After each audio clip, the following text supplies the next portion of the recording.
Samtang gahulat asang aton nga meeting, alentanis di sa bintana para maglantaw-lantaw sa nagalabay na bala mga tracking muna sa dire ang sa tubangan sa amon nga office abang nagahulat-hulat pa sa mga clients sa bala maabot subong haw ti sige lang tayo sa bintana Pagkan mayong aga sa mga Ilonggo sa kasi Ilonggo dira, especially sa mga OFW dito sa Saudi Arabia, sa Dammam.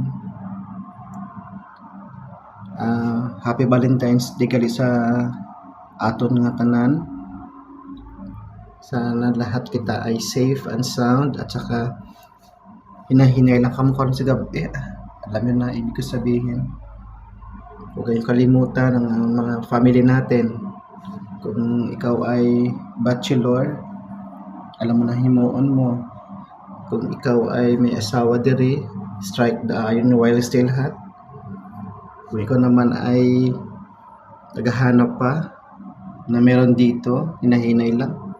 Diba si pala maginulsol sa next how. Kung ikaw naman ay free talaga, na may ara dira nga na-reserve, kaya mo na make a difference.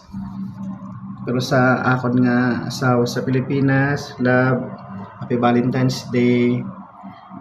Alam mo naman siguro, sige lang, someday, updanay man ta sa amo ni nga mga buwan o nga date. So subong, lang anay hayaan hilo lang anay kita. So shout out sa akon dira nga lugar sa Iloilo, sa kung di na ako maging bata sa Barotac Viejo, nagtapos sa elementary sa San Rafael sa Calaigang Elementary School, then sa high school sa Butong Cabanbanan National High School, sa akong college sa University of San Agustin. So proud ako kung din ako naghalin. So anyway, mga Ilonggo sa mga Ilongga dira, kahit diin kita makadto, always kita magambal. Proud kita sa ato nga nami at nga dialect. Diba? Damo man diri mo kaisa Tagalog ba na pero may accent Japon. Pero sige lang, go ahead lang, diba?